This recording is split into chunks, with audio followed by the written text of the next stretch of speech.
Angry guy here, and women are facing extreme poverty as men leave them.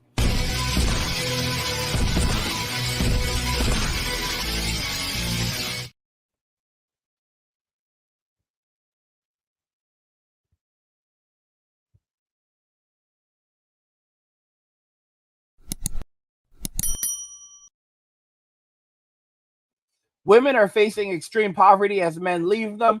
Guys, help me get to 100,000 subscribers by hitting subscribe if you already haven't done it. Like the video and also turn on notifications so you'll always get notified whenever I put out a new video. And let's begin. So, women are facing extreme poverty as men leave them. Let's jump into the first video. This is going to be quite interesting. A radical idea from Victoria's Secret: stop using ugly people to sell underwear, Leo. Yeah, that's my side hustle gone.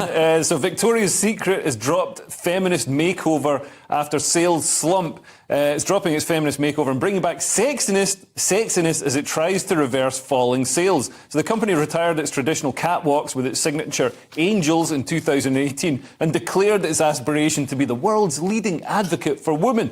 Well, it turns out women actually want to be objectified instead of lectured about body positivity. I think I'm speaking for the whole panel. So basically, Victoria's Secret were using larger models such as Paloma Elseler, I don't know, somebody, an Ali Tate Cutler, who are advocates for body positivity, and their revenue dropped 5%. Yeah, dropped more than that over the 3 years from 2020. So this year, 6.2 billion. In 2020, it was 7.5 billion. So that's a huge drop. They've Bud Lighted themselves. Absolutely. Yeah, exactly. That's the thing, isn't it? You go woke, go broke. Although some companies are so dedicated to it, they just do it anyway, and they can get funding from these ESG things and so on. These guys aren't dedicated to it. They got in a lot of trouble prior to this, and then they started panicking. And here's a brilliant statement. Sexiness can celebrate the diverse experiences of our customers, and that's what we're focused on. What does that mean? That means we're losing money, guys. Bring back the hot chicks. Yeah, That's basically what that means. Stinks of panic. Try something else. They're having spokesmodels now. What's a spokesmodel? It's just a really bad idea, isn't it? A spokesmodel.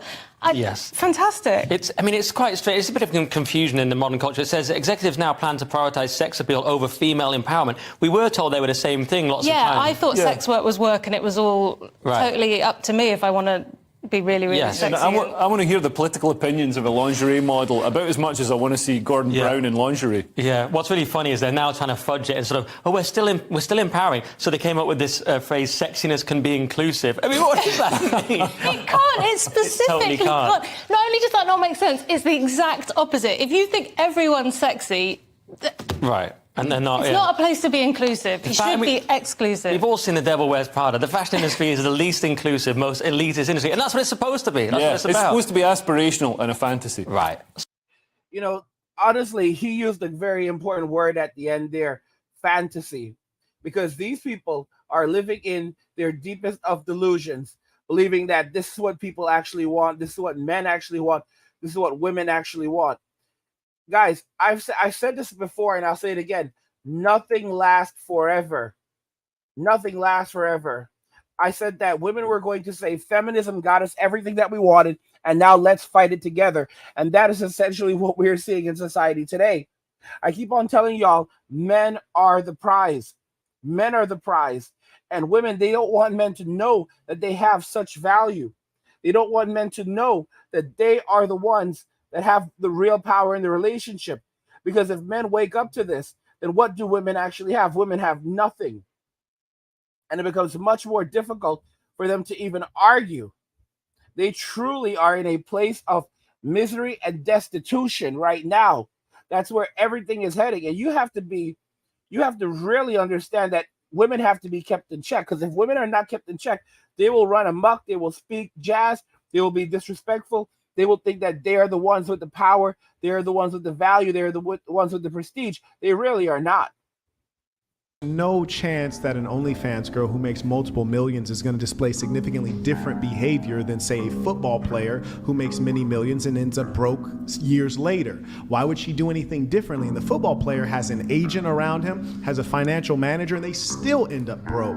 Here's why. They acquired their wealth not using the mind, but using the body. It doesn't mean they don't have a mind, but often they've not developed the skills of financial literacy. And what's more, they don't know much about investing, and they don't have a business that they can push that money into such that it would grow instead of disappear, because they're going to maintain a certain lifestyle.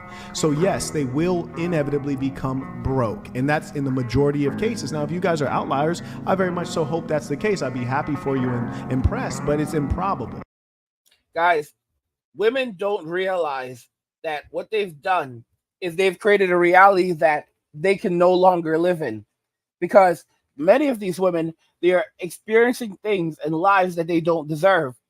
Being able to live these high quality lives, living like millionaires, sometimes like billionaires, because they burn this money out rapidly, living in a way that people who have substantial amounts of money don't even live. There's a lot of people who are worth 10 million, 20 million, 30 million dollars. There are a lot of billionaires who do not live extravagant lives because they know how easy it is to lose everything. They live within their means, and these women, they live like they live like they're on a whole other planet. And in terms of wealth, they think that they're queens and that they can live extravagantly. They don't realize that nothing lasts forever. That this money will not keep coming. They start on OnlyFools, and within a couple of months, they're making $100,000, $200,000, $300,000 a month. But the reality of it is that they think it's going to last forever. There was this one chick on there saying that, she can do this until she's 60 years old. There are women on OnlyFools, OnlyFans at 60 years old, and she thinks this is going to last forever. And she went out and basically bought a mansion and a big car and all, and created a gaming room for herself. And her sons are there standing like simps, and her husband is standing there like a simp. And they're all watching, and they don't want to say anything to mommy because, mommy's making all this money, and they're showing mommy respect because mommy shows, she shows the hole to the back to the internet, and that's supposed to be something they respect. Like, come on, bro, come on. It is such a sad and pathetic world that we live in right now. It's absolutely pathetic. And women have no self-control in this matter. They have no self-control. They have no self-respect doing things on these platforms because the money is too easy to come by.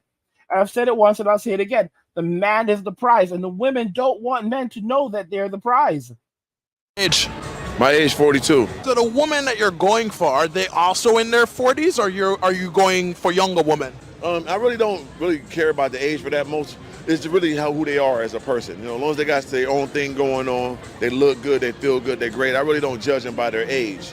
But do you feel like you're a successful, high-value man right now? Oh, you can't get no more higher. I feel like I'm top tier on all categories. And why do you feel like you're top tier? I mean, physically, mentally, monetarily, I'm in 1% of every division that is on the board. And 1% monetarily wise, what would that look like annually? Yeah, annually, I say a bare minimum, I got to make $1 million a year. My highest year ever made was $3.5 million. So you got to be at least, for me, over 6 figures is good. 140,000 puts you in that good percentage. But me, I did very, very well for myself. So why would you go for a woman in her 40s as opposed to that 26-year-old girl? I'm not going for nothing. Whatever attracted to me, whatever God put in my way that I'm attracted to on that level, we're going to connect. I'm not searching. They looking for me.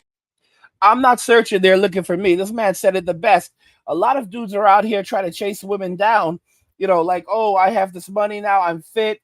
I have money. I've worked on myself mentally, physically, all these things.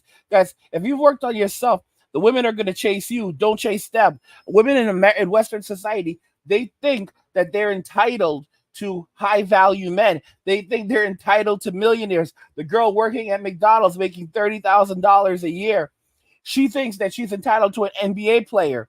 Just because an NBA player will make love to her, if you can even call that love, because there's really no love going on with that.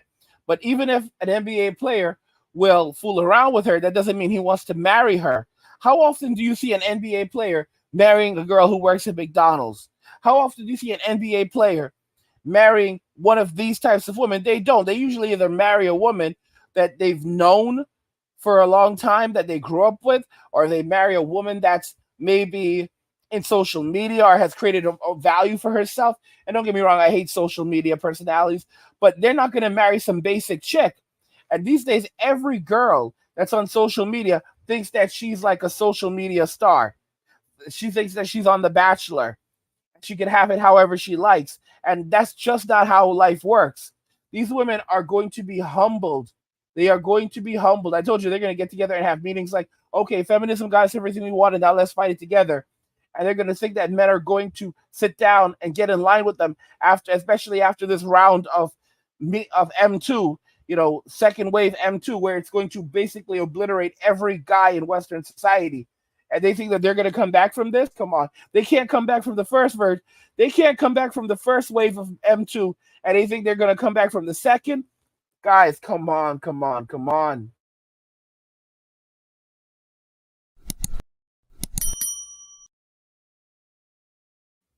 Help me get to 100,000 subscribers by subscribing to the channel if you already haven't. Hit the like button and turn on notifications so YouTube will always send you a notification whenever I drop a new video. Guys, it will be so exciting to get up to 100, so help me do that. I want to know your thoughts about this in the comments. Women are facing extreme poverty as men leave them. Let me know what you guys think in the comments. Like the video if you like it. Don't forget to subscribe. And if you like the video, share the video. And just remember that all roads lead to MWA, men walking away. And cheers.